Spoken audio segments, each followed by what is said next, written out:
Mic check 1 2 1 2. It's the homie Coleman coming out of the zoo, bitches.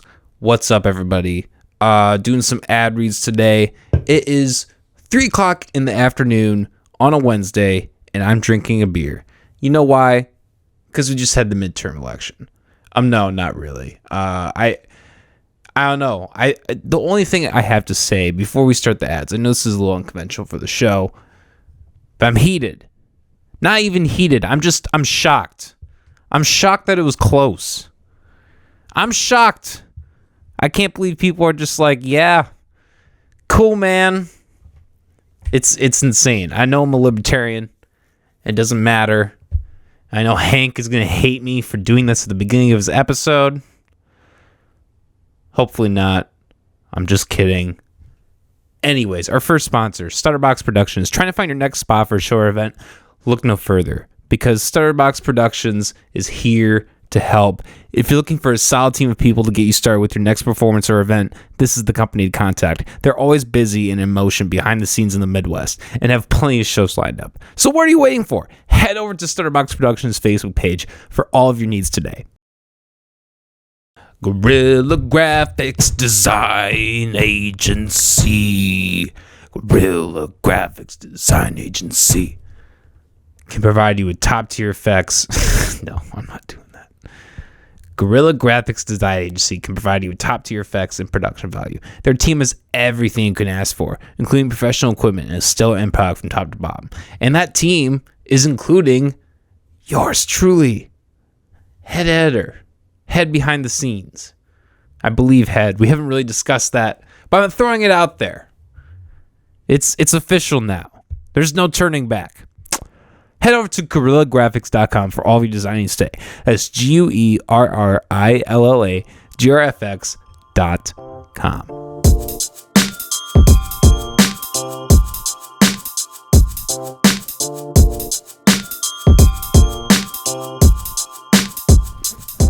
I'm so bad at that. I was a bartender and I was so bad at my job because I couldn't remember names or drinks. That'll get you. The only money I made, I drank. In tips. I'd get a little, I'm like, all right, just because he loves drinking the job, you know? Yeah. So, why the fuck not? Yeah, no, that totally makes sense. I can't imagine now having, because working drunk is just fucking, you get so stressed so easily, I feel like. You get to the point where you're like, I'm supposed to be relaxed. Because, I don't know, when you do, marijuana before work, it enables you to focus and you can do your things in a good time. But when you're drinking, it's you're doing something that's meant to relax while doing work, and so you're almost fighting. You're the whole time you're why am I doing this right now? I should be just chilling. So I understand how people can just drink and work. I would say when I smoke, I get mad anxiety. Oh, for real? Yeah. Oh, yeah. Well, I'm sorry, man. No, you're good. No, I took this on willingly. I made the choice to face my fear. But yeah, dude, I get crazy. I get whacked out on wild ideas. Yeah, dude. Damn. Well, that's gonna be my goal now, is to freak you the fuck out.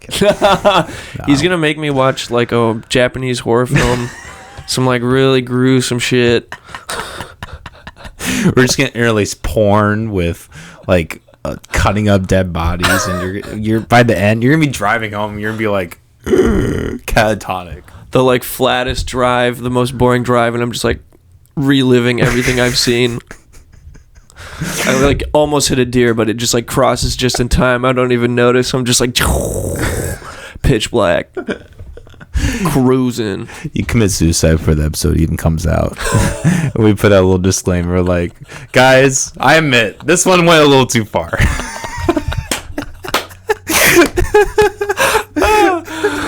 I didn't. I can't take enjoy. It anymore, I can't fucking do it. I can't fucking do it anymore.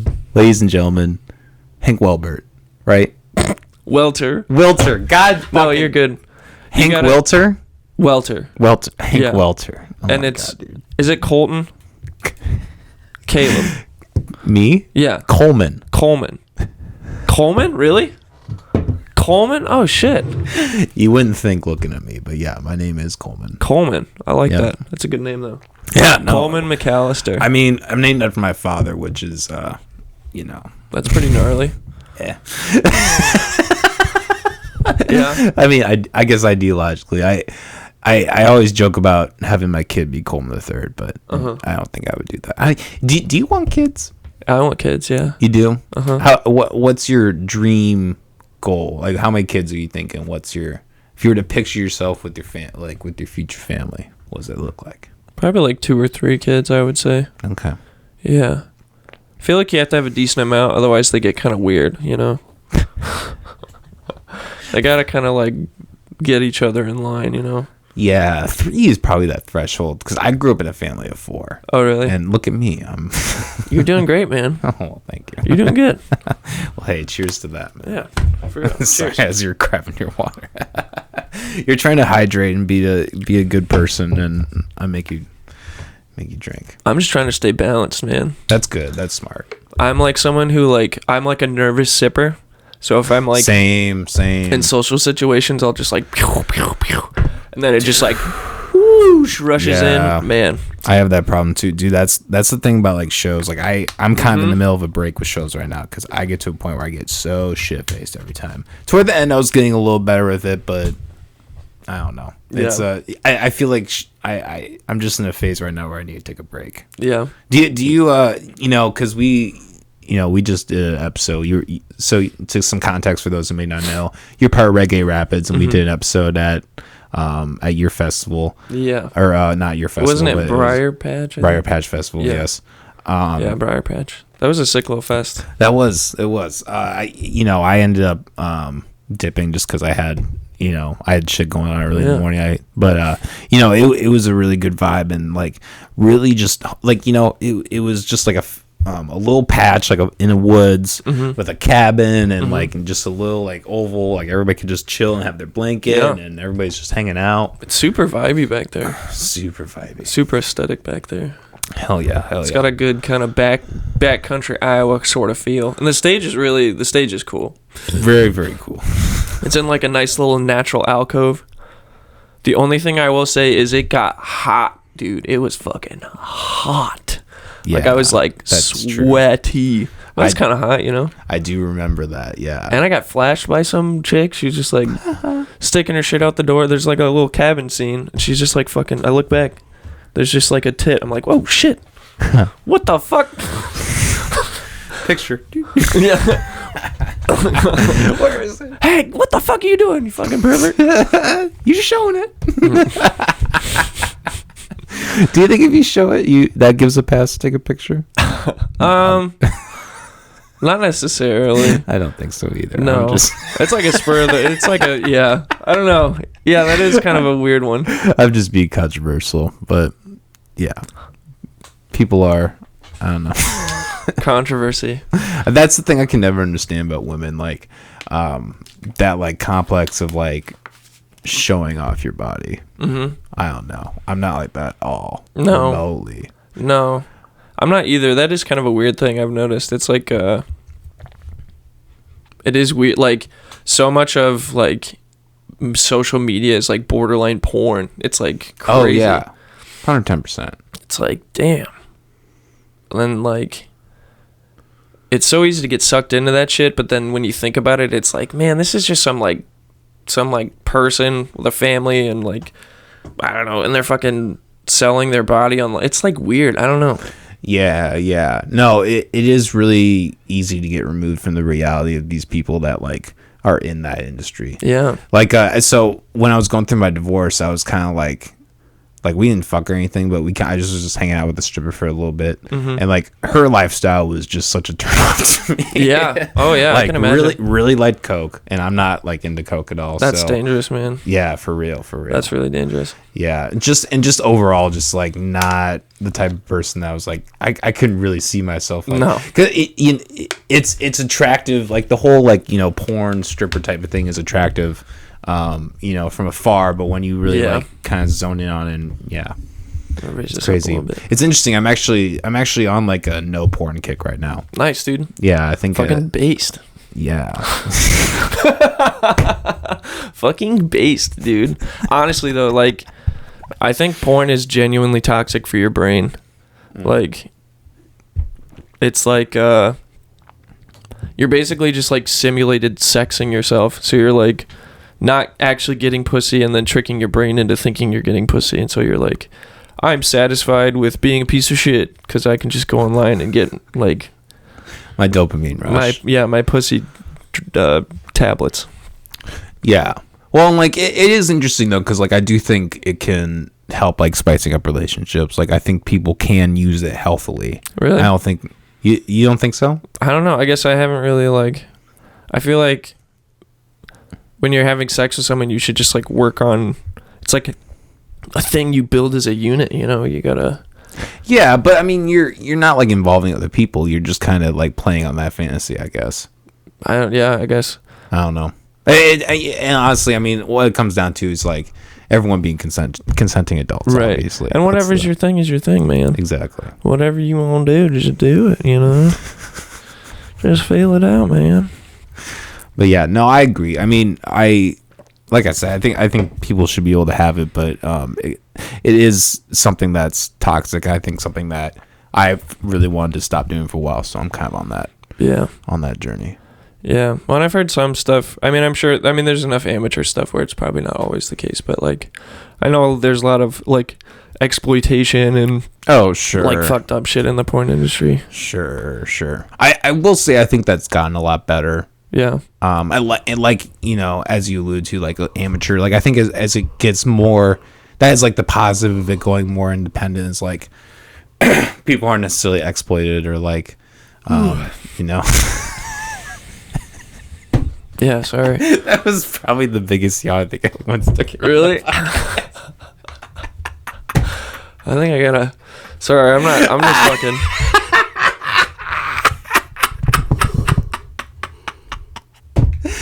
Coleman, shut the fuck up. No, that was not the implication at all. No. I'm just kidding. No. I'm trying to get more oxygen, man. I'm trying to get flowing.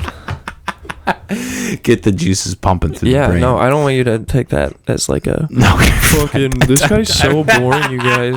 I don't know why he still makes a podcast. This guy fucking sucks.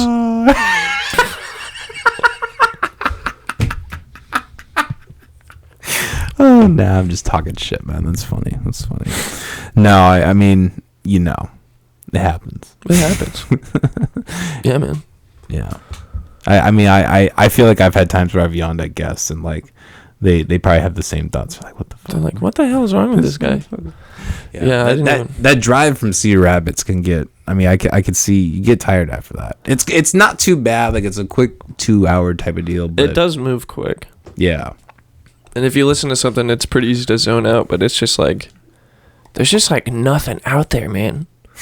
That's wild. Like one of the like when I was on tour, I was on tour with Reggae Rapids in like May through like June. Mm-hmm. It was like the first time I'd ever been on tour, like a real like cross country tour.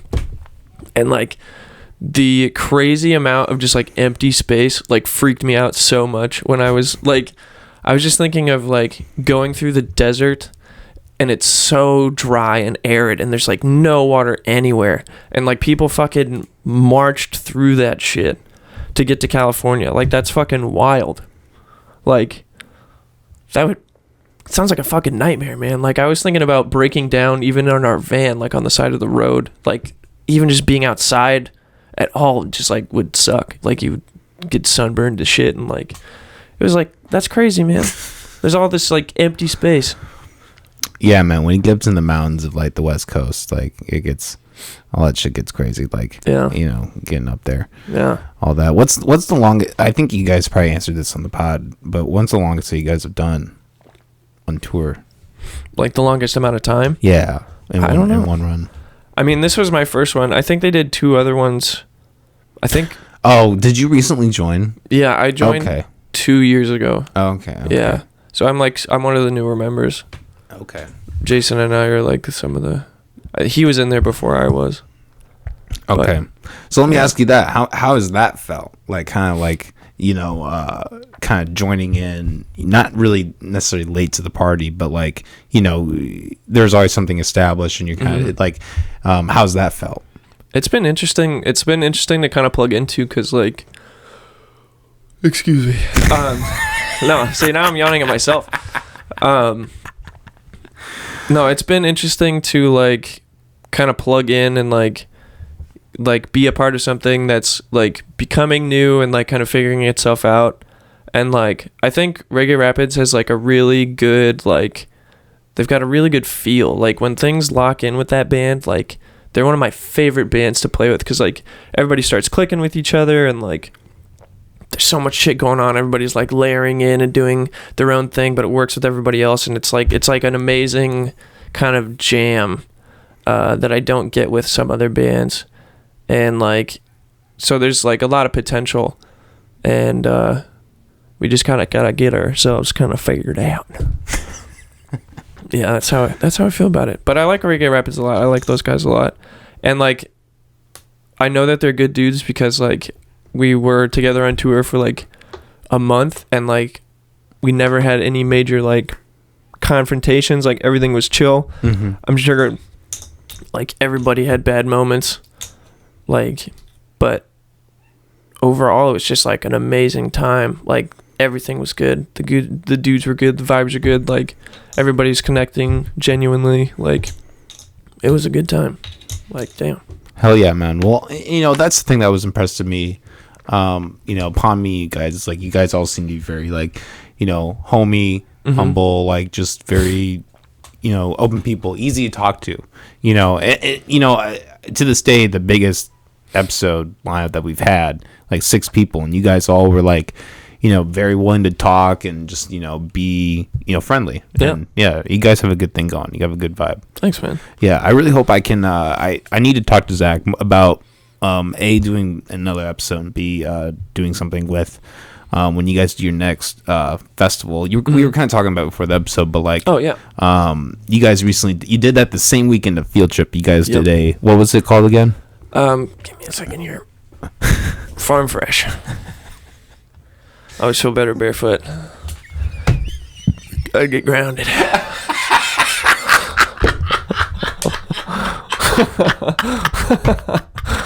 Ladies and gentlemen, this is something. That's also never happened on the podcast. Really? No. Wow. I don't think anyone mid podcast has just been like, hold on. Killing the game, dog. Killing the game. I'm fucking killing the game, dude. I fucking love it. I'm fucking killing the game, dude. So anyway, Farm Fresh. Farm Fresh, yeah. Farm Fresh is sick. That Farm Fresh was like my first like real festival. Like it was such a vibe, man. It's so homey. Like I love how like friendly everyone is.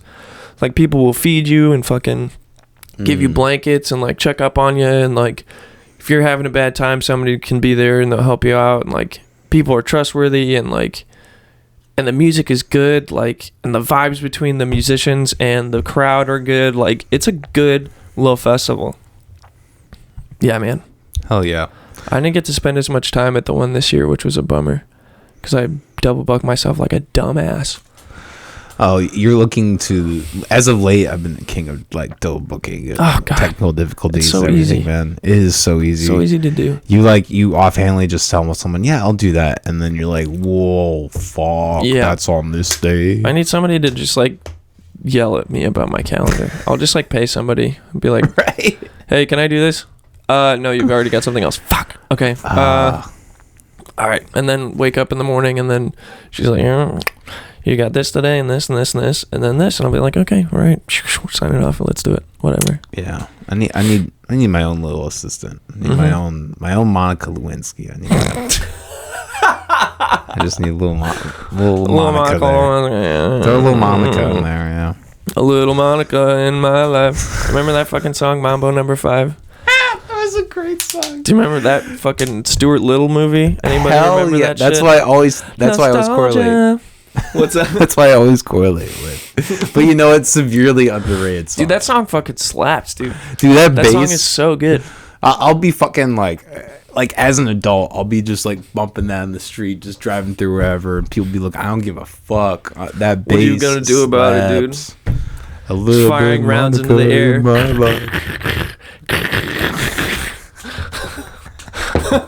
Just fucking Mambo number 5. That's right, motherfucker. Mambo number 5. More like 5 bullets. 5 bullets every time. My number 5 pistol. I don't know. My Magnum 45. There we go. Magnum 45. Do you shoot guns? I do. Not often, but I do enjoy shooting guns. Yeah. I haven't done since I was like 16. I always got homies that like are like, yeah, we'll go to the range, and it just never happens. Oh yeah. I don't know. I don't really want to own a gun because I've had mental health issues in the past, and I just feel like, I fully support anyone's right to bear arms, and I think that's great. But just for me personally, I'd rather like if I was in this situation, I'd rather have like hired security than like own a weapon. Yeah. I mean, obviously that's expensive. I'm not. That's really expensive, man. Yeah, for real. But I've just never had the opportunity since I was like I was at like a camp, like a summer camp. We did like shooting there. We shot little 22s. They always demonstrate. They always told us about like stories where like you like shoot someone and like how dangerous they are. Like you shoot someone and like it bounces off a bone and like goes up, rips through their whole body. Yeah, 22 is kind of like it does more damage than you'd think. They really do. I mean, guns in general are they're so dangerous. They're so fucking dangerous, man. Like, you really have to be responsible with guns. Yeah, you really do. You really got to be focused. Yeah. What's your position on the gun issue? I mean, I think ultimately guns need to be legal, like, because, like,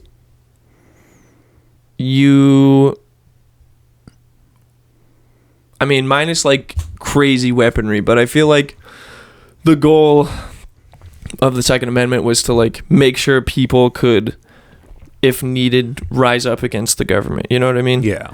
And I mean, you can be like, oh, well, AR-15s aren't going to stop the government. Think about drones. I mean, probably, but like, at least you have a shot, Yeah. Well, okay, but let me ask you, so you going back, because like, so some context, I'm a libertarian.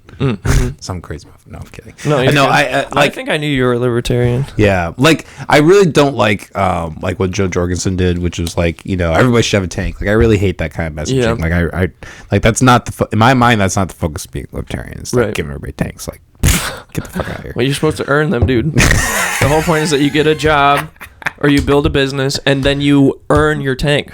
Yeah, I mean it's not cheap, dude. Yeah, I mean that might be a good like barriers to entry. Like you have to prove your ability to say run a tank, and then then all right, buddy. If you're gonna maintain it, you're gonna run a crew. You're gonna protect the borders of Iowa from tyranny. You're good to go, dude. Fuck yeah. Can you imagine that civil war between like South Dakota and Iowa or something? Like honestly, the entire state, it like just comes up and it's like a 4-hour battle. That would be so wild.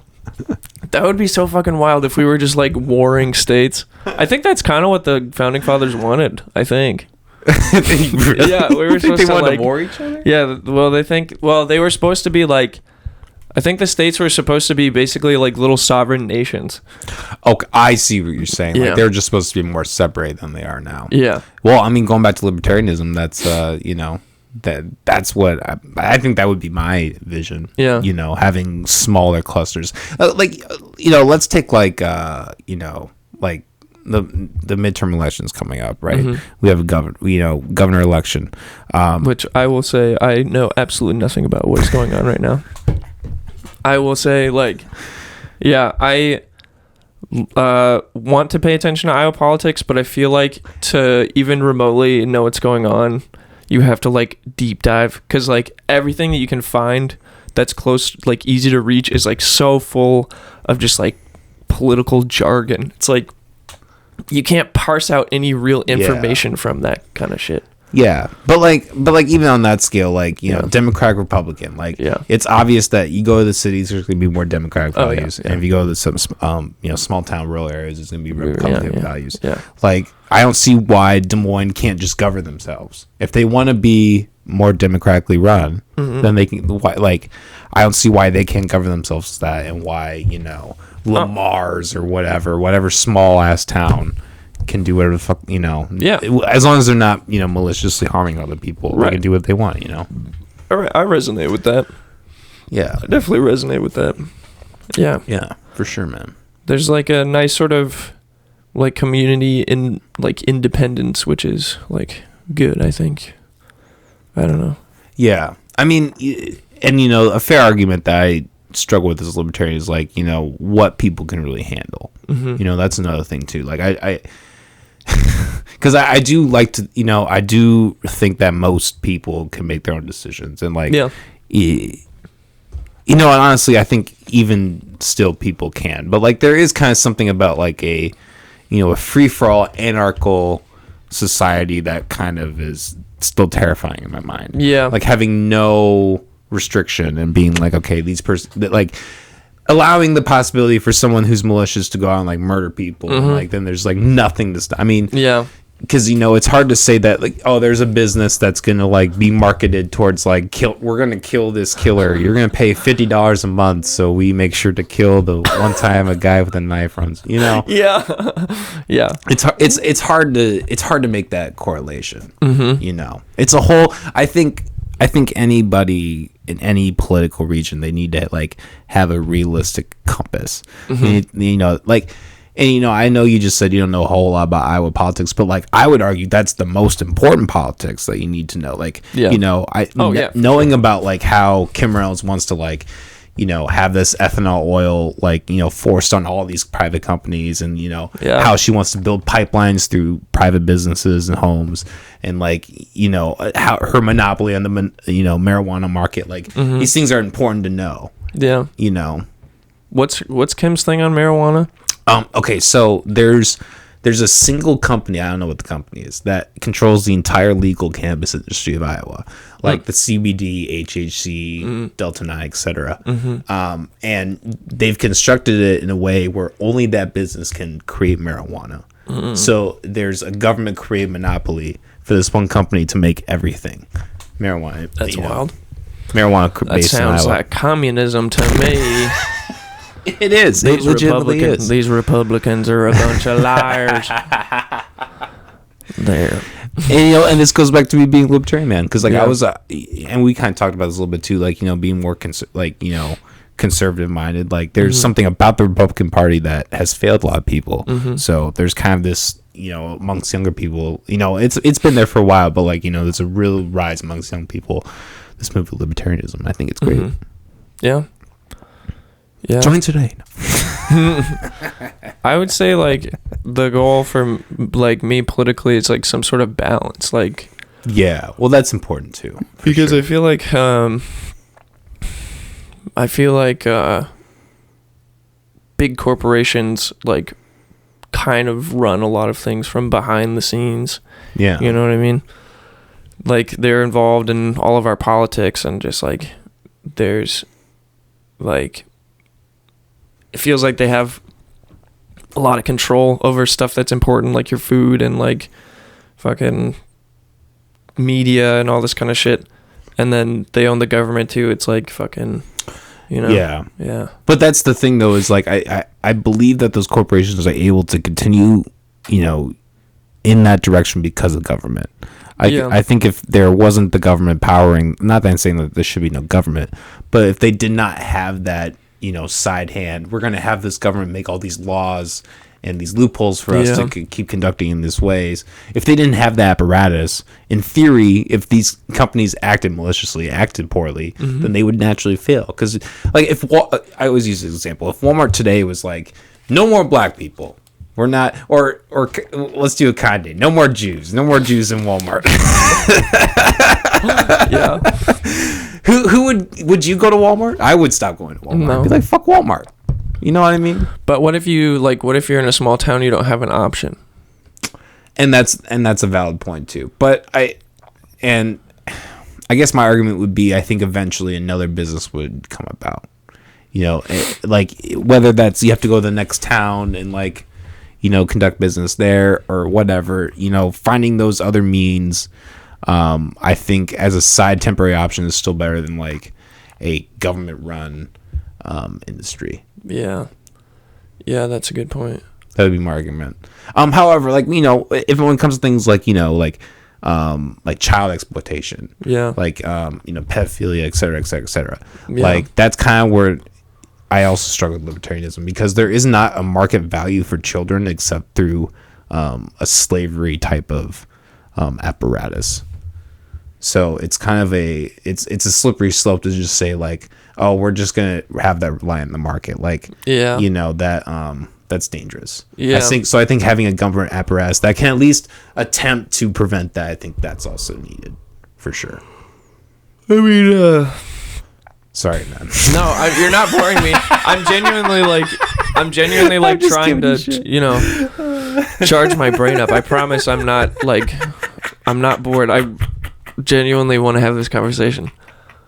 But I was going to say, let's say for devil's advocate that you like privatize like the regulatory part of it, like you privatize. I don't know if I want to go down this thought path. Never mind. No, okay, I see what you're saying. So like the apparatus that makes these decisions, like if you were to just privatize it, I mean, well, that's communism, right? What? So if you have like a government apparatus that's privatized, that's communism. Oh, I'm saying like just like completely private businesses doing that sort of regulatory stuff. Oh, I see. So okay, but like that's like a fucking ridiculous line of libertarianism. I think it's like the no regulatory, like from the government at all. Like everything is private. So like police private, fire private, road management private. Like I guess you could say censorship, or like I don't know how you would have. It'd probably have to be like a church or something to do like don't sleep with 16-year-olds, or you know what I mean? Like pedophilia is bad. Like yeah. Well, okay. So as a libertarian, I do kind of believe that. Like okay, let's take the police for instance. The majority of why the police are doing what they are today is because of drugs and guns, which in a libertarian society, those things are both legal. Really, the only thing you would need police for is for malicious activity. And I mean, I would say like the police would be used for like a town's military. Like if you have like a gang problem or something, then the police are like, let's get this out of here. Sure, but let's go to the gangs though. Why do gangs form? It's because it's forming around a black market product. They're selling drugs or prostitution or gambling. Yeah, that's the reason that they're gangs. If you have all those things legal, if you alleviate a black market, there's no reason for there to be a gang. I've had this argument with other people, and there is kind of like the idea of like the brotherhood or family aspect that's in a gang. Like I understand that, but like I have a hard time believing that the violence would be the same if the black market was not there. Yeah, I don't know. I guess I would say just like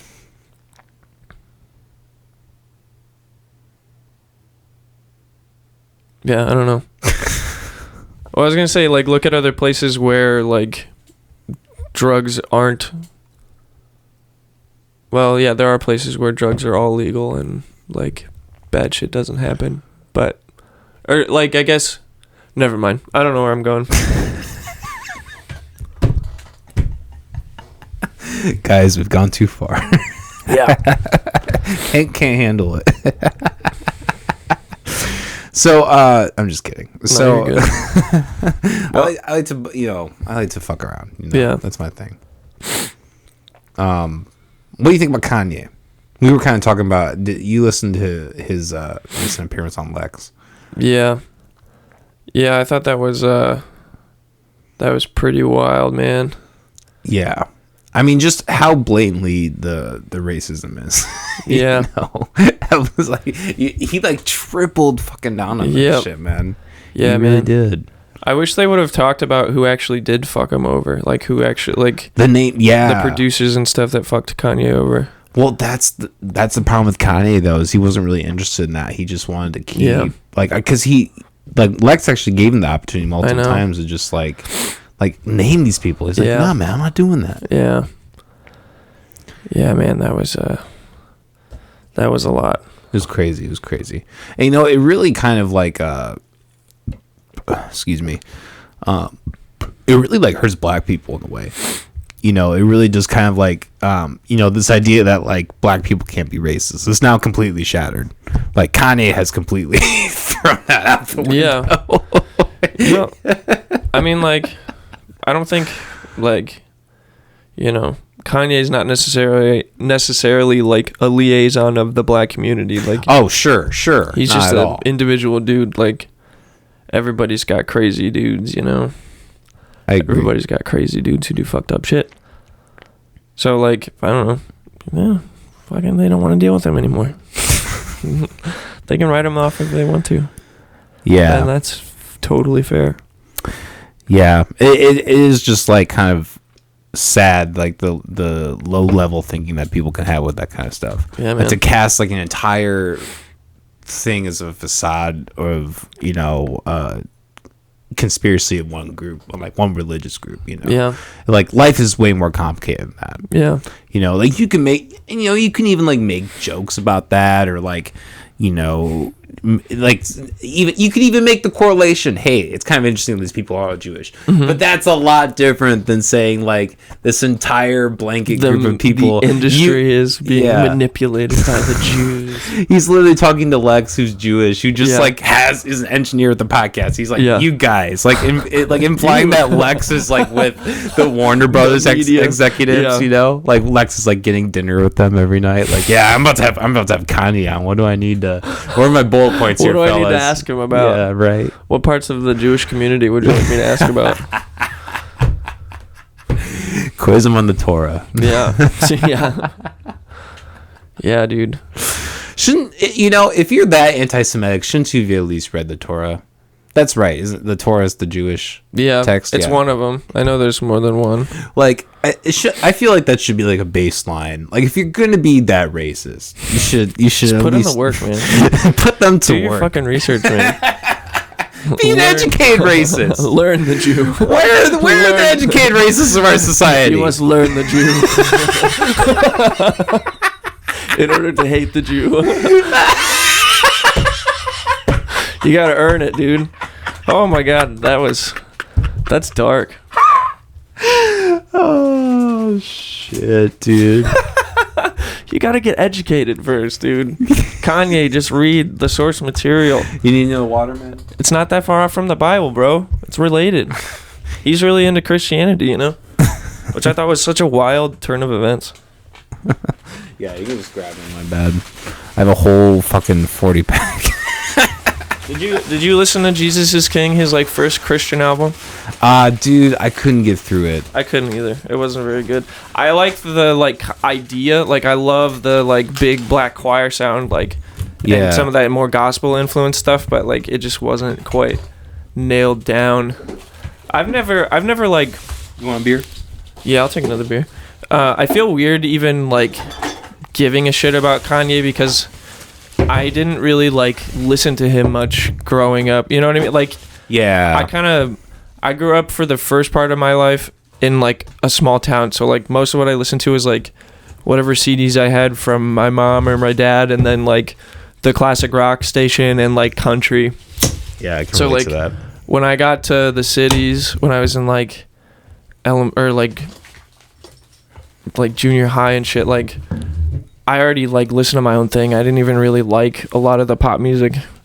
So it just like I got influenced by different pop music, I guess, Yeah, well, I didn't get into hip hop until college. Yeah, I got into hip hop in college too, but like more like underground kind of shit. Yeah, I was really into Odd Future when they came out. Yes, dude, Odd Future is the shit. Dude, they were our how old are you? What year were you born? 27. I'm 1995. Oh, same here, man. Oh shit. Hey, cheers to that. Here, let me fucking. To the open one. Can't be leaving like half-drank cans around here, man. It's bad form. Hey, you wouldn't be the first one. But yeah, I never really like listened to Kanye's music. I will say like the songs that I have heard he's like very good at crafting a vibe.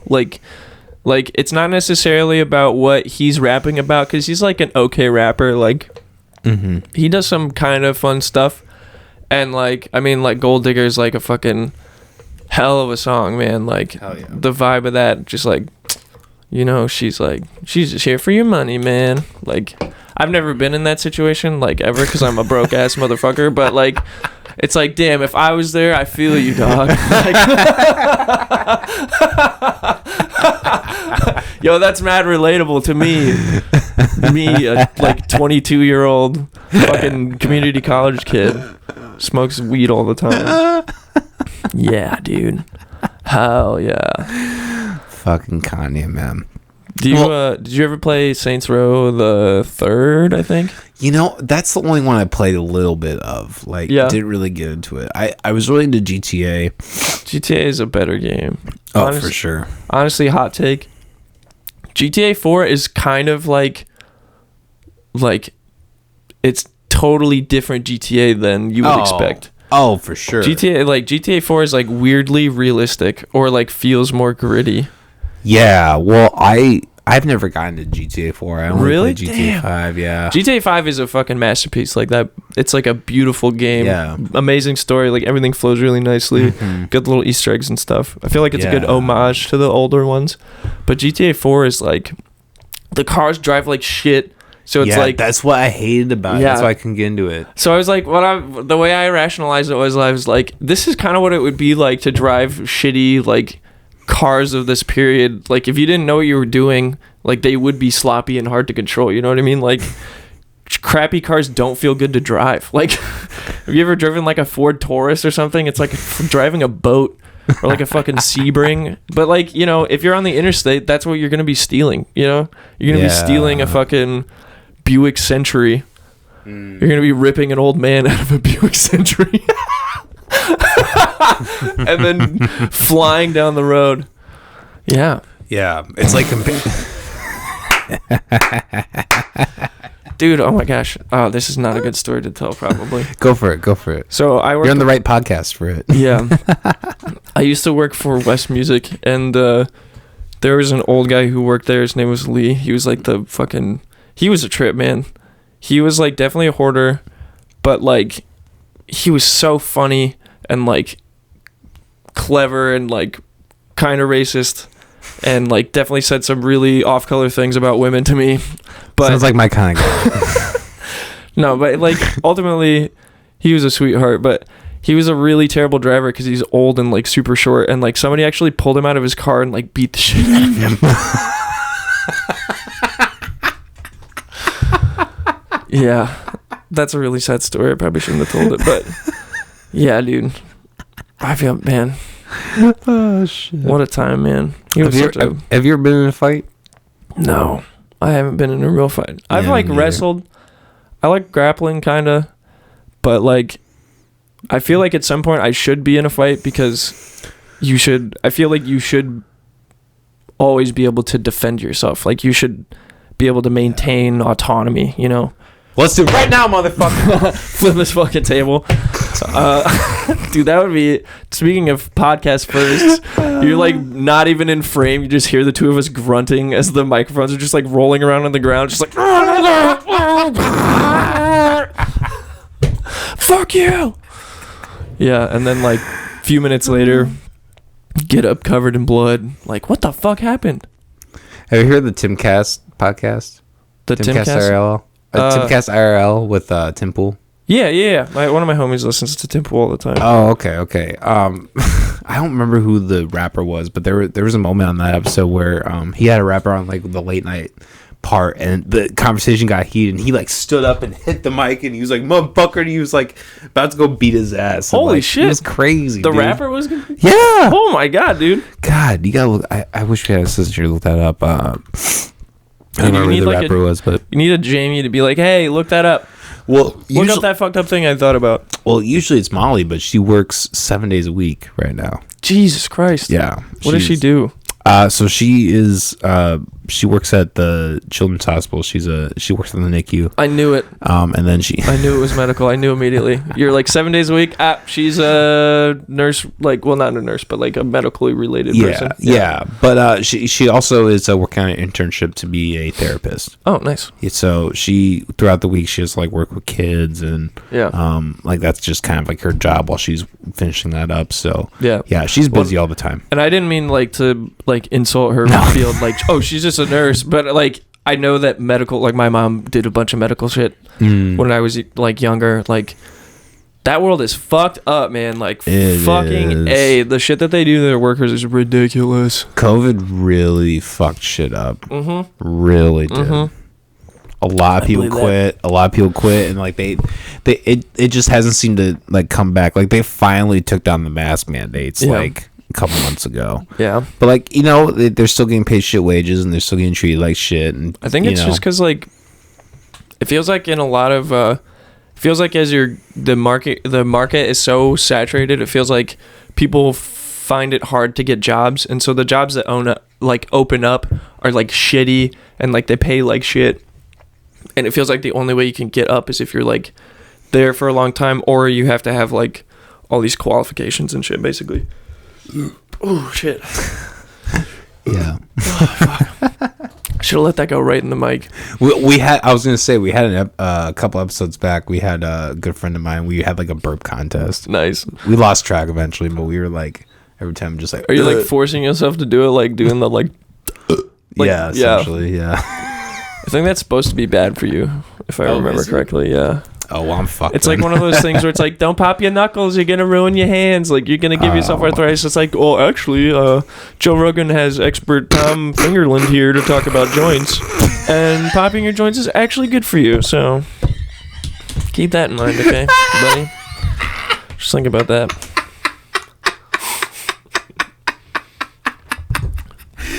Oh, that's funny, man. Holy shit. Yeah. So you were telling me you went to school for sax. Like weren't you like in school for music? Kinda, yeah. Well, I went to Kirkwood, and like the goal there was to get my gen eds done and then go to music school. But like I participated in a lot of music stuff at Kirkwood. Okay. And like I had a pretty good experience there. Like, I had a really good music theory teacher. Beth Zamzow, she was awesome. She was such a good teacher, and her curriculum was really interesting and like really well thought out, and she was like super patient and pretty good at like explaining things, and I always felt like the homework that we had like guided us well in the direction that we needed to go. So I think I had a good foundation there, and like a lot of the composition stuff like was more like old school kind of European stuff, which like a lot of that didn't stick just because I don't really run into it very often in like the wild, you know? But still I learned a lot about like chord functioning, and like I played a lot of piano there. So like that helped a lot too. 'Cause like music theory makes a lot of sense on a piano. Yeah. But, and then I learned like, this is pretty like beginner level musician stuff, but like using numbers to talk about music.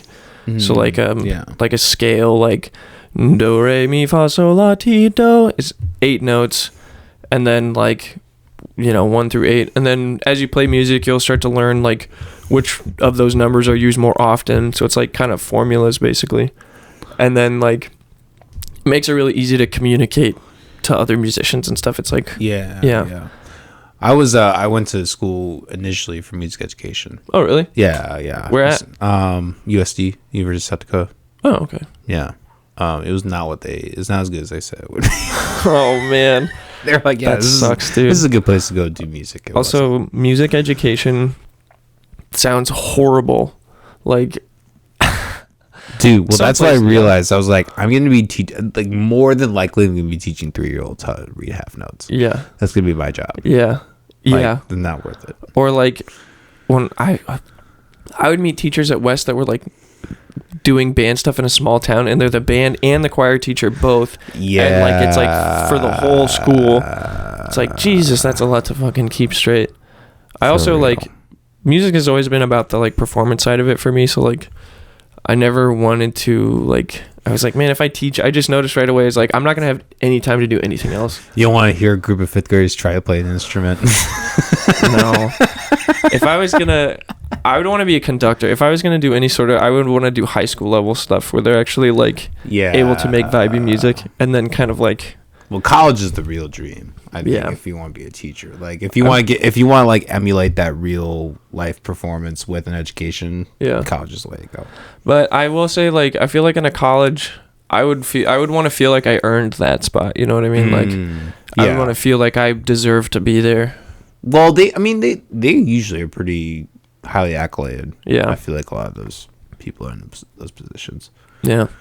I'm just saying, I would have to work my way. I couldn't just, like, strut my stuff up into, like, fucking... Look out, Iowa State. I'm your new jazz band director. Were you in, like, band and stuff? I'm assuming you were in, like, band in high school and stuff. Were you in marching band? Oh, yeah, I love marching band, dude. Hell yeah. I look like such a fucking... I look like such a fucking dork. Hey, I was in marching band too, dude. I marched at marching bands are sick, dude. They really are. Marching bands are fucking sick. They really are. I actually marched in the Rose Bowl parade. You did? Mm-hmm. Dude, that's... In California in 2013. That's so fucking cool, You want to hear something that's really sad, though? What? I left my mouthpiece in my case. Oh, so, dude. For the 6 mile... trench... I would want to cry. Yeah, no, so let me tell you this story, dude. Oh. So, I went to MOC Floyd Valley, which is in Orange City, Iowa, home of the Dutch. The Dutch. So boy. Our whole uniform, we had that's so good. Wooden shoes. Yes, I was wooden shoes. We had to wear like 3. I'm not even shitting. We had to wear like 3 pairs of socks. We would like buy these specialty socks, these specialty white socks. We wear 3 pairs of socks. Wear these things, dude. And in California, we went and we did 6 miles in California in wooden clogs. And I was holding it. Oh my god! So the trumpet, the tuba. So actually, I played tuba. The tuba I had, it wasn't the one that like went around you. It was a marching tuba. The shoulder one? Yep. Hell yeah, so I still had to do all the and just not playing. And I'm just my god! I offered another kid, a freshman who like just literally was in band just to like go to California. I was like, bro, I will pay you to give me your fucking mouthpiece so I can fucking. And he wouldn't take it. Well, no, he would, but then the leader was like, no, you can't do that. Whoa, come on, man. I know, what right? What the fuck? So we did the whole 5.5, 6 miles, and then we got in and out afterwards, and then I was just, everyone else was out like having fun, like we just did this and in and out. I'm just sitting on the bus eating my in and out, just like. Miserable. I literally wanted to kill myself. I was like, this is sorry. Awful. Yeah, dude. Oh, dude, I had a moment like that recently where I wanted to kill myself. Also, I will say a quick side ADD thought. Yeah. I went to In-N-Out, you said? Yeah. For the first time, and I was like, ooh. Did you like it? Yeah, I did like it, but it was like totally different than I expected. For some reason, I was expecting like a Five Guys style, like thick fucking burger, but it's like it's like a Big Mac. It's a wild vibe in there, man. It's like if you found like a really, I feel like it'd be wild to do like a photo shoot in one of those that's like sparkling clean and like because it feels like it's straight out of the 80s. Like it's like so 80s. Yeah, it really is. When I was in one of them, there was like. It was like the perfect little love scene. This like cashier and this cook were like fucking flirting with each other. Like it's like young love. Like, oh my gosh. And it's like, why are these like young, like attractive looking teens doing at this fucking In-N-Out? Like, what the fuck? I'm in like fucking nowhere, LA. It's like, God. But yeah. Anyway, what were we talking about before that? Sorry. I really wanted to talk about In-N-Out as soon as you mentioned it. So I can make it about me. No, you're fine. No, I miss it now. I wish they would come to Iowa for sure. Like the day that Des Moines announces there's an In-N-Out, I'm like, just buy a franchise, dog. I'm gonna like put the date that they open in my calendar. Buy a franchise with the Macau Stars podcast. Yeah, guys, subscribe to the Patreon right now. I'm buying an In-N-Out. I'm buying it. That's the end goal. You're the colonizer, bro. You're colonizing the Eastern Front. There was do you watch Your Mom's House with Tom Segura? You ever heard of that? No. Tom Segura is a comedian. I know who Tom Segura is. Okay, yeah. Oh, I know who Tom Segura is. I can't decide if I like Tom Segura or not. Like, I think he's funny, but also I don't like. He's just not like a comedian I find myself going to very often. And that's not to be insulting, but no. I mean, everybody has fuck that guy. No, he's actually really funny. No, everybody has a taste. But there was like a video where like I don't know if it was a parody if it was real, but like there's a McDonald's drive up and the guy was like, "What up, N-word?" And like they were talking about like buying out a McDonald's franchise and just like hiring a guy just to do that every time they like someone went to the drive-thru, just like, "What up, N-word?" Like that'd be the funniest shit ever. I would totally do something like that. That sounds, yeah, dude. 100%. Dude, integrate that into your In-N-Out plans. Right? It'll be such a vibe. Yeah, and dude, it's perfect because if like people come and attack me, I'll be like, "Hey, this is equity, okay? This is the equality you wanted, okay? I'm letting this employee express themselves how they want to. Wait, you're gonna take that away from him? Wait, is it just like a white guy in his car driving around? He's like, you're scaring away customers. You can't be doing this. It's a bit. It's just a bit. He doesn't mean it. Hey, we're targeting a certain demographic. There's something wrong with that, okay? There's enough of people who want to say the N-word in this area to support my In-N-Out. Also, we want to get rid of hamburgers. We want just chicken nuggets. That's... Ooh. I gotta be honest. I can't support this business. I can't support this business. What's the fucking word? Arrangement? No, that's not what I'm looking for. What's the fucking bit? I don't remember what the restaurant is, but there's some bit where I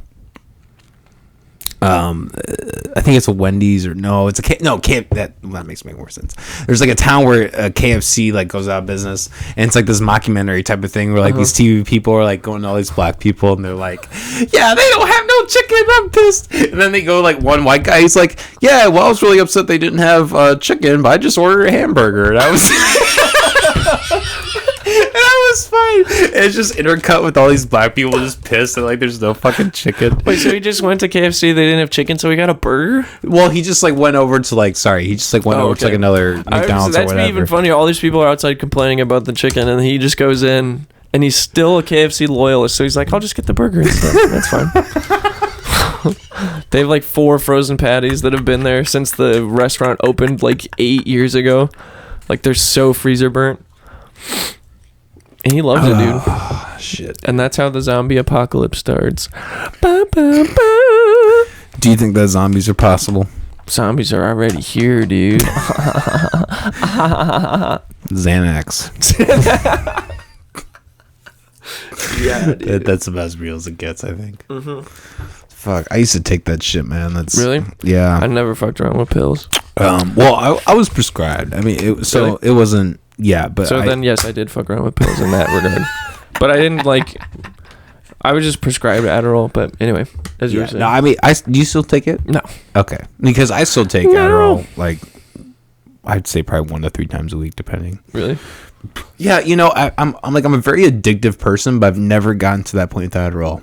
That's good. Like I think every time I've had a bad reaction to Adderall, it's been because my doctor prescribed a higher dose, and I had a bad reaction to that dose. Yeah. But I never snorted it. I never double dosed. I've never done anything like that. Yeah. I've always just been like, it's weird because like with things like Xanax and alcohol and other things, like I've had that struggle, but with Adderall, it's just never been. I'm not a stimulants guy. I'm not like an upper.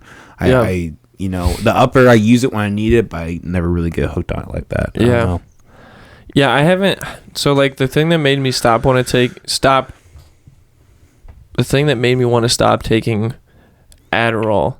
Well, so I was on Adderall for a while as, like, a kid, and then I stopped taking it for a minute, and then I wanted to get back on it again. But I was like, I kind of want to try something else. This is like kind of how this is funny the way this sounds that I'm saying this. But anyway, oh my God, I just had a stroke. No, I'm just kidding. But so I switched meds, and I remember like taking them for the first time and kind of being excited because I was like, wow, I'm like more like conscious of how like substances interact with my body and like my brain. Like I'm more conscious of that. Mm-hmm. And then like I remember like getting a euphoric high while watching fucking South Park. So I'm like watching South Park and having this like profound moment, and I'm just like, what the fuck? What the fuck is going on? And then it never happened again, which is kind of a bummer, but also probably not, because that's probably not a good place to be consistently. But then I was stoned one time when I was taking Adderall, And like my problem has always been like getting tasks done. Like I always leave things for the last minute. Like I never plan ahead. Like I'm always like, my schedule management skills are horrible. And so it's like, this Adderall isn't making me, in fact, it's making me more focused on doing the things that I shouldn't be doing right now. You know what I mean? So you had a hard time channeling that energy. Yeah, exactly. Okay. That's always been, discipline has always been my problem. And discipline and consistency always been a problem for me. But I think, like, some of it has to do with, like, I watched this podcast recently on dopamine and, like, how that functions as, like, a way of motivating you, essentially. And, like, I think when you, like, constantly saturate yourself with stimulus, like, you lose the ability to be motivated to do things because, like, the most exciting possible thing isn't doing it for you anymore. Like, yeah, you know what I mean? It's like the video of the bird who, it's like the analogy with like drug use. It's like the bird is like flying and then like comes down and then takes a dose and like, but like the flying just keeps getting shorter. Like every time they take, like, your tolerance just eventually gets to a point where it's not doing it for you anymore. Yeah. But I feel like I played a ton of video games as a kid and, like, spent a bunch of time, like, just doing that, like, not really going outside a ton. And, like, I wish that I don't know. I feel like that can't help your focus, but maybe I'm wrong. Yeah. One time I took fucking acid while I was on Adderall. Holy shit. That shit was crazy. That sounds like not a fun mix. Well, you know, it wasn't, well, it wasn't necessarily a bad trip. It was a fast trip. Like, the trip happened in like 10 minutes. I took that, so I started like 10 minutes and I was just like, oh, I'm already tripping. Dang, that doesn't happen very often. Yeah. Well, what happened is I had taken an Adderall earlier in the day and I forgotten I'd taken Adderall. And I was living in South Dakota at the time, and I was living with my now ex-wife and her brother. And her brother had an entire sheet of acid. Woo. So we would just, like, you know, pop them whenever. Yeah, I just happened to pop one that day, and so like I had like a fucking it was only like a 7 to 8 hour trip. Like, because I take Adderall before, and they say that's actually like a really bad combination. Like, you can have like psychosis doing that. Shit, so don't do that. Don't take Adderall and acid. I was fine. Yeah, I survived. That's good. I'm glad. Well, I mean, you can kind of lose your mind. You can kind of lose your mind doing acid anyway. Like, that's also just a possibility. Yeah. Do you prefer mushrooms or acid, or have you tried both? I prefer mushrooms. I've had both. See, I'm the opposite. I have murderous thoughts when I'm on mushrooms. Really? Yeah. You're a fucking berserker, dog. You got fucking Viking blood in your shit, dog. Yeah. Well, hey, I'm Irish, so I got that. True.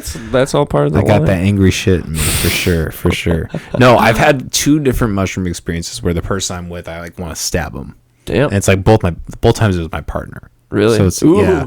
Which, like, but like, I'm not like, not saying you should kill your partner. Obviously, that's not what I'm saying at all. But like, but that's the thing. Like, I'm not like, I'm not a violent. Red flag. That's the thing. Like, I'm not a violent person. You know, I don't beat the people I'm with. I don't. No. You know, nothing like that. Like, no. So like that's always just disturbed me. And also, like, every time I take mushrooms, there's like this distant effect that I really don't like. Like, people will be with me and they'll just seem like they're like, I don't know, like 3 yards further away than they are. And it's like they have like a daunting, like almost like a horror-esque look in their face. Yeah. Whereas acid is just like colors and like good vibes, you know? I've heard of people having the face effect with acid before, but I guess I haven't experienced that personally. Well, and you know, kind of going back to libertarianism, like you know, different drugs affect different people differently. Yeah, for sure. You know, and that's kind of like my criticism against like the, you know, like the cannabis community, like really like kind of into correlating like mushrooms. Is like I think I think it gets to the point where it's like, oh, you smoke a joint, and like most of the time when you smoke a joint, you're probably gonna be okay. But then it's like, oh, then take these mushrooms. Like there is kind of like a free for all effect. I feel like around mushrooms where you hear a lot of stories of people just like thinking it's just like marijuana. It's not like people marijuana. do get really casual with, but I feel like people get pretty casual with acid too. Like I feel like sure. I had a couple friends who did like a lot of acid in college. It's kind of wild to me, like. Whenever I've done psychedelics, it either like hits me and like fucking I go on a trip, or it just like doesn't really do much. I found so like I can't imagine like doing it casually, but anyway, but I had some friends who did it. One of the things that freaked me out about acid is like it's actually bad for your like spinal cord or something like that. It can like if you take enough of it, it can like give you MS or something. Oh, I haven't heard that. I mean, I do know that it lives in your spinal cord. Like if they want to test it, they can just, or like they always have the myth that like if you break your back, you have like an acid flashback. Yeah, I've heard that too. Or when you die or whatever. There was this old lady that took a bunch of oxycodone that I worked with, who like she would do that. She would like break her back. She'd be like, "Oh, I'm having an acid flashback." It's like, no, you're not. No, you're not. You're just on oxy. Bet you're just on oxy. Please, you're just on oxy. Babe, chill. You're just on oxy. It's all good. Oh fuck, dude. But I mean, I love acid.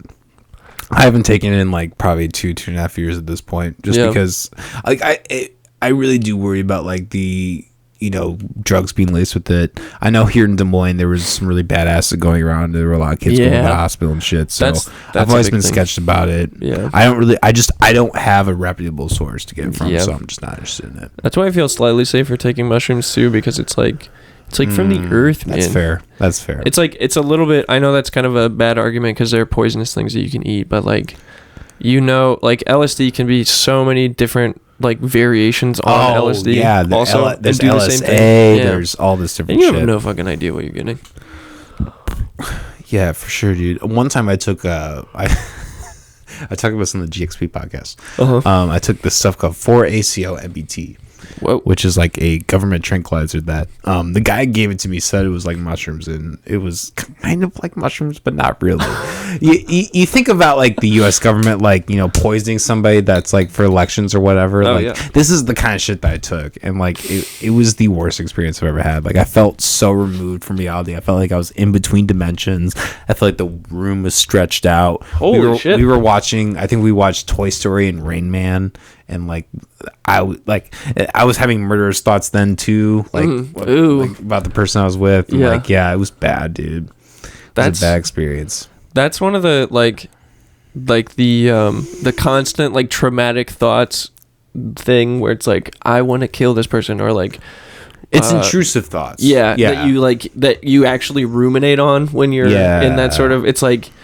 That's one of the worst things about being. That's like when I smoke too much weed. That's like a big thing that happens to me. It's like I see. It's like I get really stuck on some like wild concept. It's happened on mushrooms too, but I feel like on mushrooms, same. Sometimes like that anxiety comes more from like. Well, some of it's just stupid mushroom shit, to be honest. But like, I feel like it's also like something that does a decent job of like making you kind of think about your surroundings and like what you're kind of doing. Yeah. Well, that's what I like about acid. Because I feel like when I take acid, I don't have that ruminating thought. There were times where I could take acid and I could just move on from a thought. Yeah. I would like glance upon this like fucked up thing and be like kind of analyze a little bit. Okay, moving on. Yeah. Oh, there's this like pretty, the clouds look pretty or whatever. Like I don't know. Like in regular life, I'm a very anxious person, very hyper focused and stuff. So like that another reason why I love LSD is like it really was the only time where like I feel like I was able to just completely move on or remove myself from things like that.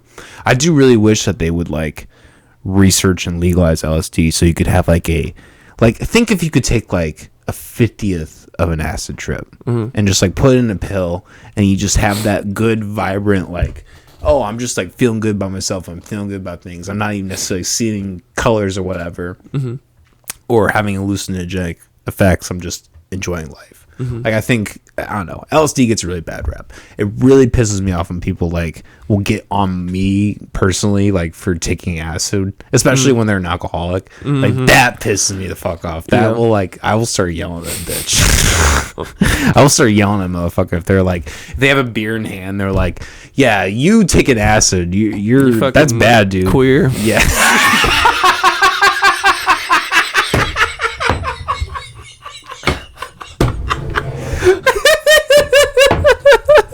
You fucking faggot. You fucking faggot taking LSD. What the fuck is wrong with you? Having girly dreams. Thinking there's still color in the world. Hey, you know, funny tangent on that, though. I will say the only time that I've had, like, not the only time. Actually, yeah, the only time that I've had, like, a really, like, feminine experience was on LSD. Really? Yeah, I went in the shower and I took a shower and I just, like, I felt really feminine, and like in that like 5-10 minute shower, it was really weird. That is wild. Like I felt like really sexual and like really like, I don't know, like I was like, I don't know, it was weird. I wasn't like touching myself, right? Nothing like that. But like, I was definitely jerking off. I was definitely probing my anus. No, like around between the legs, backwards like this. Call it the donut hole. I don't know if that makes sense, but it felt. No, it does. It sounded like it made sense. You're like the two rings of, like, you know, they say the biblical angels with the eyes and shit. That's you, like, making two perfect. I don't even know anymore, dude. Whew. Hey, this is the essence of the Cow Stars podcast. At the end, you're just like, I don't know anymore. What's even going on? We're just rolling. We're just rolling. To halt the roll, though, I do need to take a piss. So I say we take a quick break and come right back. Sure. All right. We'll be back, everybody. Anyways, people, we're back. This is this is the McAllister. Round 3. Dude, what the fuck were we even talking about? I genuinely don't remember. I don't either. Completely wiped my brain. Yeah. This is the problem when you have two people on the ADD autism spectrum just trying to conduct a podcast. Just trying to do our thing. This is what happens. I feel like it's been a solid cast. No, this has been a good time, man. I've had a good time. Yeah, I mean, you know, like I said, we, you know, interacted a lot online, and like, you know, I'm glad we're finally here in person. Yeah. Talking. Yeah, me too. Bullshitting. Yeah. It's good shit. It's been a lot of fun. For sure. To whoever was engaged in whatever last point we had, I'm so sorry, but that point probably will not come up again. Maybe it will. You'll just have to keep listening. Which point? I already forgot. Exactly. Wait, about what? Oh, I think you were talking about your friend who is he's like a separatist. Friend who's a separatist. Oh, yeah, Lolo. Yeah. Yeah, well, he believes. He stated that segregation could work if we just divide it by cities. Yeah, I mean, as long as people are like. Oh, what was I saying? Oh, that in libertarianism. Oh, I do kind of remember now. Yeah. Libertarianism can work like if businesses just choose to not have a certain group of people. Yeah. Like I don't think there's anything more like wrong with that. I think if you want to be a business who's like, hey, I don't want this certain group of people based on the color of their skin or based on their religion. Yeah. I think that's shitty. Yeah. But I still like I don't think that person shouldn't be able to do that, because one of the virtues of being libertarian is like acknowledging that you know, we as humans, there is like an innate moral compass to humans, and that for the majority of people, they want to do the right thing. And so that a majority of people recognize if a company is doing something that's shady or bad or malicious or whatever, that they'll be able to recognize that and say, okay, I'm just not going to give them my money. Yeah. You know, and obviously that's a slippery slope. I know that's like, for a lot of people, it's hard to kind of wrap their head around, like, okay, we're just going to give everything to ideology. I still struggle with that as well. That's why I'm not like an anarchist or like a complete separatist from government. But I do think that smaller government is the overall best. I think that's a better way to do it. Exactly. I think smaller the better. My ultimate thing, I think, is self-sufficiency. Like, I feel like... Exactly. I feel like food, for example, I think you should grow food for the people in your state. I don't know if you want to break it down that small, but like you should be getting all of your essentials from your country you know, and like manufacturing your own stuff. Because like COVID was like a really good example of what happens when, like, you know, I was shocked to find out how much medical stuff was made overseas. Like you see For stuff real, like for real. masks and fucking like important stuff. And like obviously there's probably clean facilities and stuff like that, but I remember seeing like this woman sewing masks, and it looks like a fucking like shanty shack. Like it's like dirty and fucking. It's like, this does not look like a clean facility. Like. Like, and then people are putting that on their face, and it's supposed to protect them. That's fucking wild to me. Yeah. Well, and kind of like going into what we were talking about earlier, like, you know, like government run, like Medicaid is like, in my opinion, just always worse. You know, you look at Canada. You know what it takes to get a doctor's appointment in Canada? Mm-mm. You go into the clinic, and then they have, depending on what time you get there, or not even what time you get there, just whatever, because like there are people who will show up that day and they won't even be able to get seen that day. It doesn't matter if you're bleeding out of your esophagus, or if you have a broken leg, or if you have a cold. You are all on the same level. Jesus. You go in, you get a number, and however long it takes them to figure out who the other person in line is, you wait. Yeah. There are people who have lost limbs in Canada because they cannot get into a hospital. Jesus. That is what government run medical is. Yeah. That's why, like, I know privatized sounds like a scary thing. Like when people say like, oh, this is privatized, like that's really, but what I really think about is like a mom and pa, like wanting to like just have a business where they can just like let's say they're doctors. Mm-hmm. Like let's say it was like a husband and wife, one was like a doctor, one was a nurse, and they wanted to open a business. They just wanted to like help people and just like, hey, I have a fucking broken leg, can you help me? And they I'll give you a reasonable price on this and I'll fix your leg. Yep. Like that's what I think about when I think of privatized. Mm-hmm. I don't like the obvious, caricature of that, of like, someone with a lot of money that's greedy and malicious and like going to take advantage of the system. Mm-hmm. Yes, that person is always going to exist. Oh, yeah. But I think in a private sector, that person is more easily controlled than in a government sector. Because if that type of person has control of a government, it's endgame. Like, that's when you have what you see today. When you have these old ass archetype politician people who have all this power, who can't be taken down. When you have Joe Biden, who's literally this playing a corpse as the president. He's a deep fake dude. It's crazy. He's a computer generated image. He really is. Dude, he would be dude. I saw a clip yesterday of him talking about cancer. He's talked about cancer being cured multiple times. Really? I've seen multiple clips of him talking about it. I feel like everyone always talks about cancer being cured. It's already been cured, dude. But he's like, it's gonna happen. It really is. Cured. But been cured.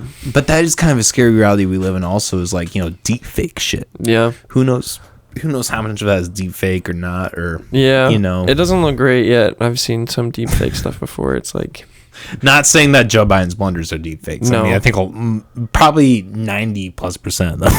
No, probably I think more than that. Most of them are because he's like an old fucking man. He's like 80. He's like so old. Do you think he's gonna live to 2024? I don't know. Who's to say? Probably. I don't think anybody likes Kamala Harris. Like, they got to keep him in the refrigerator for long enough to. Right. You know what I mean? Like, she's like. Do you think he has a cryo chamber or whatever? That cryo chamber. It's just like, it has like just the steam. Like, every time the door opens, it's like. It like drains all his blood and like fills his body with coolant and then like keeps his blood properly oxygenated. And then when it's time you fire him up, then it puts his blood back in. And then they just put in the playpen with like 4-year-olds just. I was just on some like H.R. Geiger shit. Jesus Christ. What do you think about like Joe Biden and the pedophile shit, like with Hunter Biden and all that? Do you think there's any relevance or? I mean, I'm sure he's like privy to all that kind of stuff, like, and I mean, he's really weird around kids. I don't know. Yeah. Was he like implicated in the Podesta stuff? Like the flight logs no, sorry, not the Podesta stuff. The Jeffrey Epstein stuff? The Maxwell. Well, I don't know. I've never actually seen the client list. Oh, yeah. Everyone always is like, oh, this person was on the list. I was like, where is this list I want to see the list. I want to see the list. What's on the list? I've seen like YouTube videos where they have like written records, like they're out there somewhere. Yeah, but you know, obviously it's so censored. It's so crazy. No, I mean, like I think the whole thing with Hunter Biden is like an obvious. I mean, he was basically a way for the U.S. to like influence a Ukraine. It was a Ukraine, right? Yeah. It was a way for them to influence a Ukrainian company and like make money. It's like insider trading, but like more direct influence. You know what I mean? So and like he's like a fucking rich party boy. Like he's probably. I listened to somebody talk about like the stuff that happened to him is like kind of rad. Like he's just hanging out, banging art hoes and like smoking crack and like just. But also like his lifestyle is kind of miserable. Like. He has everything provided to him, but he's also probably like kind of a puppet on a string because like he's got to make sure to look good for daddy and everything else. And like I would imagine, can you imagine like the pressure or like having to constantly be on and like being a politician? Like being a politician is like such an act for most low level politicians. It feels like I was watching a debate at in a hotel room recently. And I think it must have been South Dakota because that's where I was. But like they both just sound like they were regurgitating like rehearsed talking points back at each other, which was just like I hate that shit. It's fucking dumb. It's like this is like a persona. This isn't a real like leader or person who like has the people's like better like, you know, they're trying to lead them for like something genuine, not for like whatever lobby that they're subject to. You know what I mean? Yeah. Well, I think that it's very possible Hunter Biden was like molested as a kid. Probably. There's a cycle, dude. Project Veritas. I don't know if you're familiar with I love Project Veritas. Fuck yeah. It's also so funny to me that like people write that shit off. Like Project Veritas, like I don't know. I guess they have done some crazy ass shit. Yeah. Like noble ass. Like they're one of the few people who are actually like taking the legal risk and like doing the dirt digging. Yeah. You know? I don't know how you can argue that this stuff is fake either. Like, I don't know. I guess they have a whole diary about Joe Biden's daughter, I think Abigail Biden, and how he touched her like in a shower and like there's like they decided not to make it public like out of respect to her, which makes sense. But however, like that's a nuke though. Are you kidding real. Me? That's a fucking A-bomb. I don't know how shit that doesn't end up just like getting leaked. Like that's such a you know what I mean? Right. To be fair, that also gives fuel to people who might like be like, hey, that's not legitimate. If they are keeping it secret, like I can understand that too. Yeah. It's all a slippery game with media and no how everything's perceived. That's true. Trump 2024. You think it's gonna happen? Probably. You think he's gonna be president? Yeah, I don't know. Nobody on the left has the star power to take Trump down. There's no way. It's true. He's just got like. What do you think about DeSantis though? I think we might have talked about this a little bit. I don't. Oh, you were talking about the guy from Florida, right? Yeah, that's right. You didn't really know a lot about him. He's like the guy from Florida. I mean, I've seen like clips of him like float by Instagram or Facebook or whatever. And like I've been like, he doesn't sound like an idiot, but I don't really know much about like what he's doing. Yeah, there are a lot of things I don't agree with him about, especially like with police. He was really big on like police immunity and shit like that. But like he's legalized marijuana. I would take him over anybody that's on escape right now. Well, besides Libertarian Party. Yeah, but I mean, they're not gonna hate to be that guy. I feel bad because I used to be like really into the Libertarian Party and like, oh, for real, this is a fucking joke. You know what though? It really is gaining traction. I think. I think where a lot of people kind of fall prey to like that whole narrative is like they think about it now. I think about the Libertarian Party in like 50 to 100 years. Yeah. I think if game. Exactly. Well, okay. We'll take like Iowa Des Moines music. I think if you really want to take that avenue seriously, you have to think in terms of that. You have to think in terms of 10, 20 years. I mean, let's look at what like. Yeah, that's a good point. Let's look at like where we're at right now. Des Moines, like I know you're in Cedar Rapids. I don't know really how that city's going in terms of like expansion or whatever. Feels like there's some stuff going on. Yeah, well, I mean, the podcast scene in Cedar Rapids is fucking booming. I'm dude. jealous of you motherfuckers in terms of how good you guys do with podcasts. Yeah. But like the infrastructure, like Ankeny, Des Moines, like it's just cornfields. Like everything is getting bought out and built, and like I really do think in like 10, 20 years we're going to be in competition with these cities like New York, Chicago. Yeah. LA. I can see it. Like becoming the new Chicago, kind of. I mean, look at where the interstates are. Yeah. We intersect. Yep. Des Moines, right here where we're at right now, is where those fucking interstates intersect. Yep. Like, why the fuck wouldn't there be a fucking thing booming right now? Yeah. And all the talent, I mean, it's so all underrated, but there's so much fucking talent in this state. Real. Yeah, so much raw goddamn talent. Yep. Ingenuity, people with unique ideas. There's so much of it here. Yep. And I really think that, like, have you heard the Confused Breakfast podcast? I've heard of it, but I haven't listened to it. So they were recently on the Bertcast podcast, Bert Kreischer's podcast. That shit, like, I really do think that if we keep going in this direction, that like Des Moines could potentially really become an example of like independent ingenuity of people, like, because these things like in the coast, like the East and West Coast, these powerhouses of entertainment, they're fading. They're fading. They're going to places that are like in the Midwest where frankly it's just cheaper to be. Yep. Despite whatever internal political corruption is in Iowa. Yeah. It's still better than what's happening in California and New York Right. and all these places. True. It's a real legitimate thing. Yeah. Yeah, I've definitely noticed that, like, the sort of expansion, because I'm seeing all these like real estate developments popping up. It's crazy how much real estate just gets like made around here. Like, I'm pretty sure Cedar Rapids is going to be one of those places, because I've seen a lot of like apartment complexes and like new developments and stuff. Like, something is clearly like, and like a lot of businesses are being opened and restaurants and shit. Like, there's like a surprising amount of restaurants in Cedar Rapids when you think about it, and they're good. Like, I'll go other places and miss food from home. But what was I gonna say? Well, and also we're not like fucking crazy out here, we're not like crazy politically driven. Everybody, despite whatever crazy shit happens out here, everybody's pretty chill for the most part. True. Pretty low key. They're not gonna get on your ass for whatever. Most time, as long as you're not trifling, you'll probably be all right. And even if you are trifling, you'll probably be okay. Right.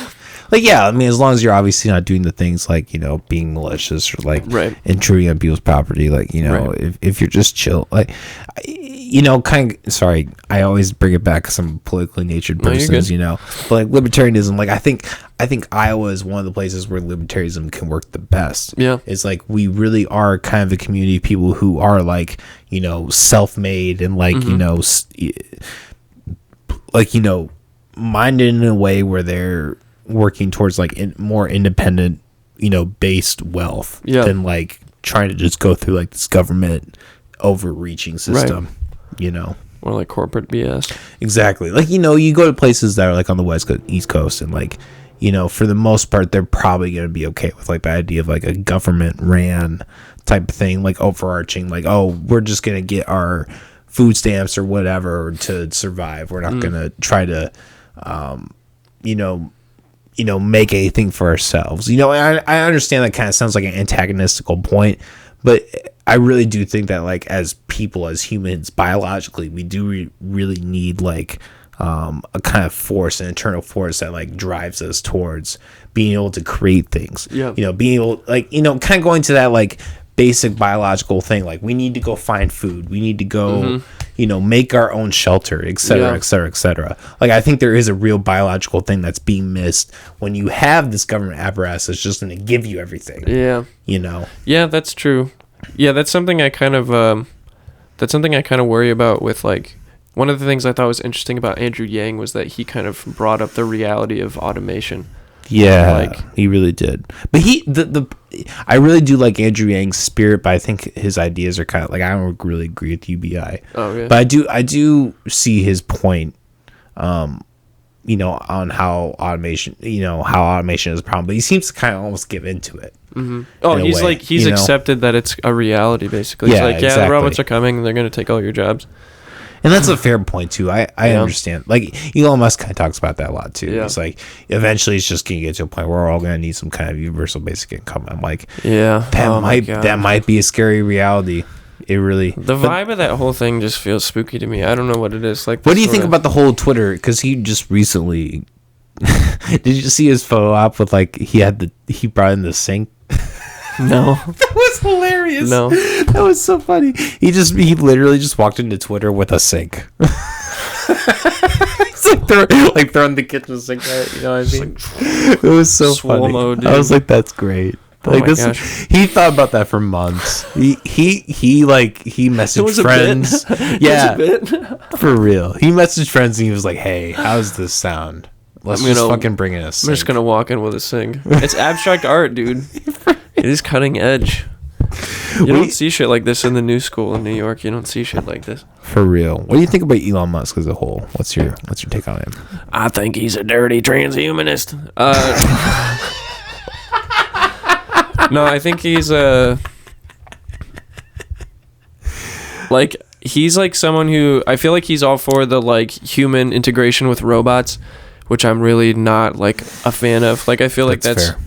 I feel like that's a slippery slope for sure. That's definitely a point I have to testament with him as well. That's kind of my biggest thing. Like I appreciate like space is cool, like the electric cars thing is cool, but like there's also some just like bad stuff with those as far as like energy supply and everything else. But like the concept is cool and like the power that you can make with those things is crazy. Like they're cool cars for sure. But and then like the free internet thing is interesting too. I'm like weird about how much radiation there is. Like that's another one of my schizophrenic thoughts is like when you're like constantly surrounded by radiation and stuff like I feel like that can't be good for your body, you know That's what I mean? very fair. You're just constantly having we tested it in a lab and it doesn't do any damage for this period of time or whatever. It's like, well, what if like a bunch of them are all going at once all over the world, it's just weird. Plus, like, have you heard of they can do this thing where they can project a voice like into your skull? What? Yeah, so they can you can from across the room project something and through the radiation it resonates in their skull. It sounds like someone's talking in their head. It's like a real thing. Fuck that. Yeah. I'm out. Yeah. Hey, I real. got some suicide pills. So I'll just take them right now. I want to watch it burn. I'm here till the end. Would you take psychedelics dying? Would I take psychedelics dying? Probably not. I wouldn't want to be freaked out like that when I'm dying. I don't know. Like Timothy Leary took, I think he took LSD on his deathbed. Yeah, that sounds on brand for him. Yeah. I guess I don't know that much about Timothy Leary. Yeah. Oh, he really? Oh, he was like a big advocate for psychonaut kind of stuff, right?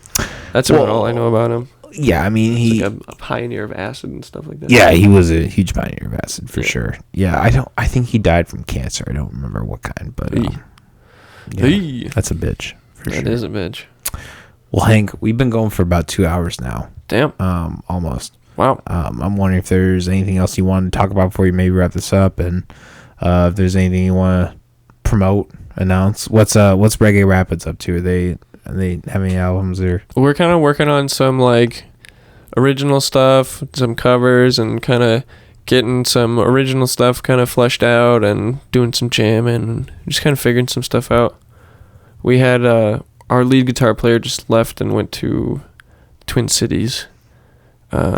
Oh, for real? Yeah, Davey Coover. Oh, I didn't know that. Yeah, so we're like just figuring out what to do after you have such a he wrote a lot of stuff, man. Like and a lot of his riffs were super cool, and like he added a lot to that group, and it's gonna be a bummer to not play with him anymore. But wow, that's the guy with the long hair. Yeah. Oh damn, yeah. That's crazy. Yeah, dude, he's fucking good. He's not like I don't think he's like super classically trained necessarily, but his ear is so good, dude. He plays some tasty shit.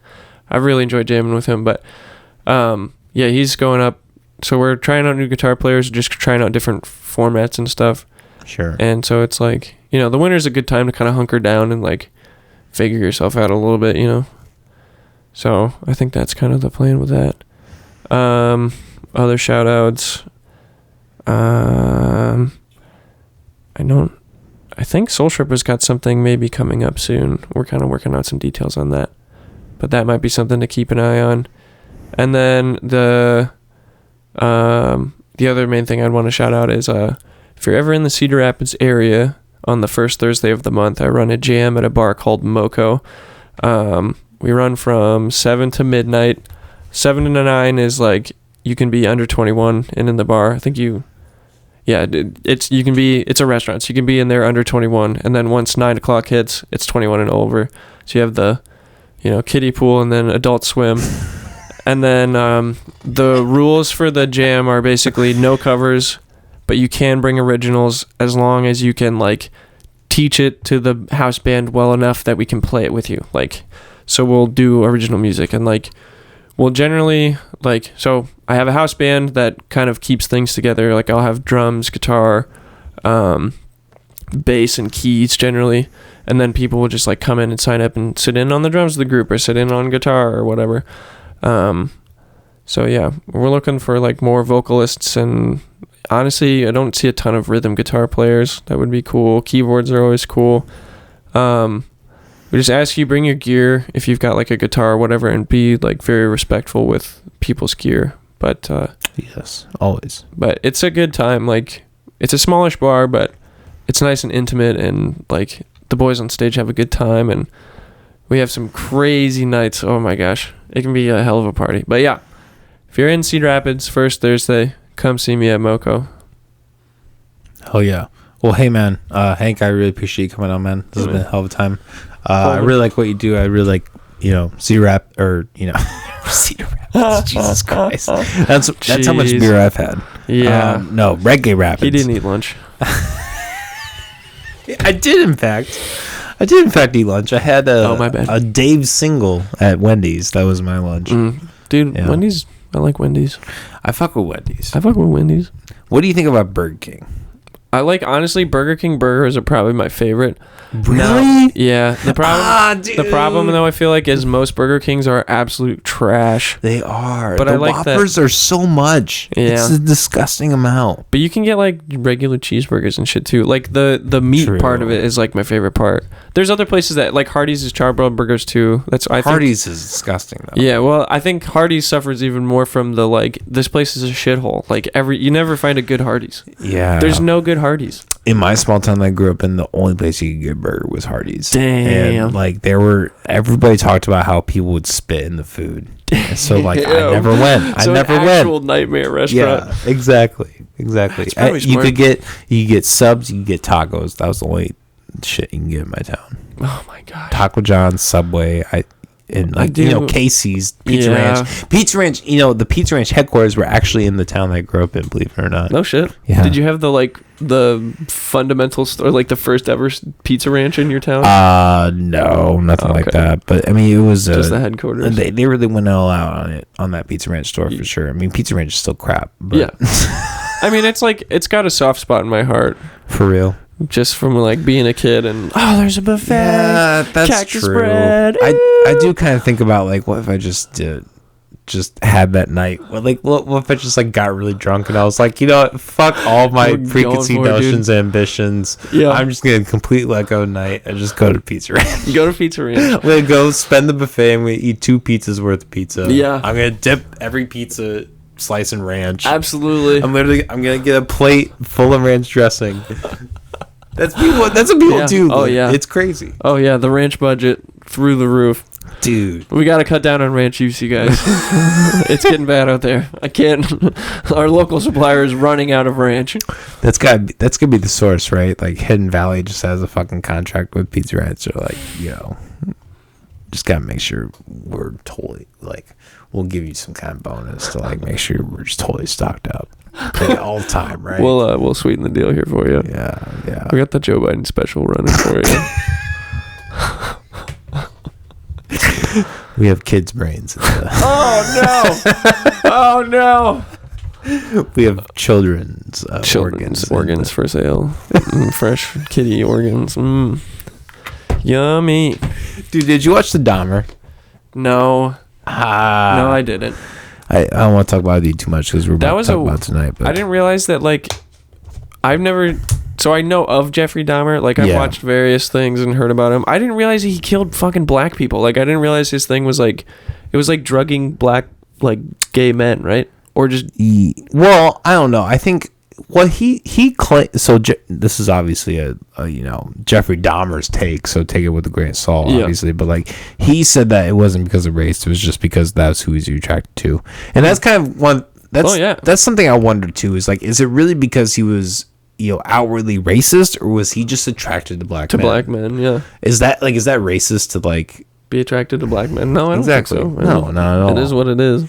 Yeah, I'm not attracted to Indian or black women. That doesn't make me racist. That's just not why I don't like hate those people. No. I'll still interact and talk with them. Yeah. I just don't want to fuck them. Yeah. No, I feel you for sure. Sometimes you just like what you like. Sometimes you just don't like what you don't like.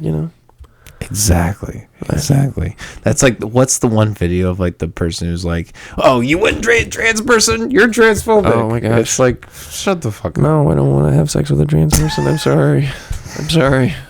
I just don't want to do it. No, thank you. Yeah. And that's okay. Yeah. That doesn't make you a bad person. And also, like, why would you want to sleep with someone who doesn't want to sleep with you? That's kind of ridiculous. Yeah, right.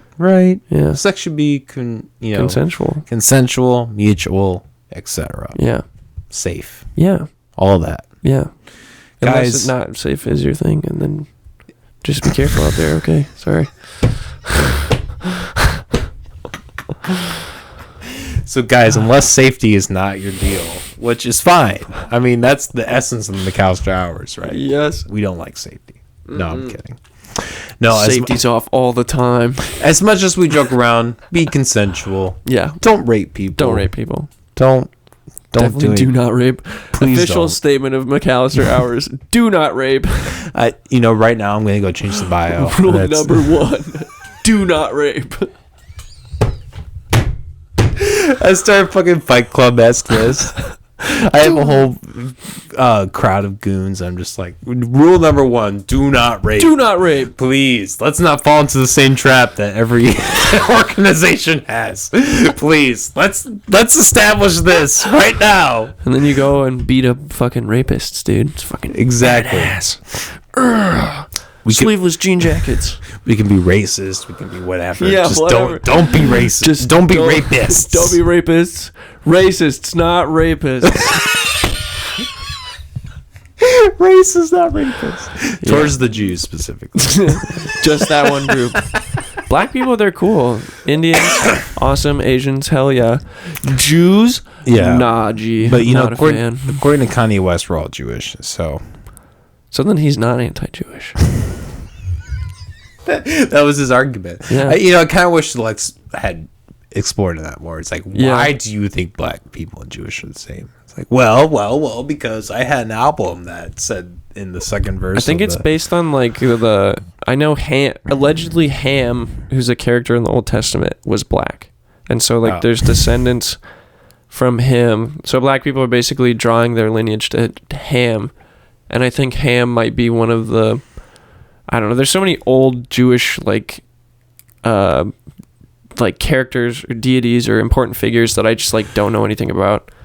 You know what I mean? It's a complicated religion and there's a lot of shit going on. But anyway, I had a guest called King Serp who was on this podcast, and he was like, he was asking if I was Jewish. I'm like, no. I was like, what am I? Is there something really Jewy that I'm doing right now? Do I exhibit Jewish characteristics? I'm like, hey, you have to pay for that water. Hey, 99 cents, buddy. You have pennies at the ready to give him a penny for change.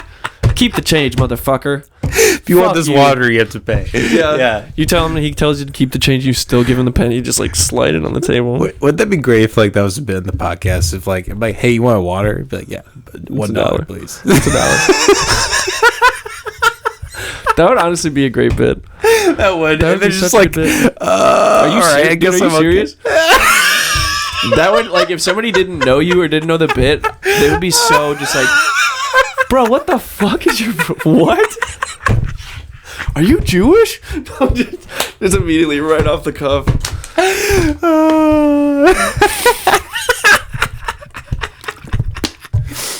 Well, I'm not black, so yeah.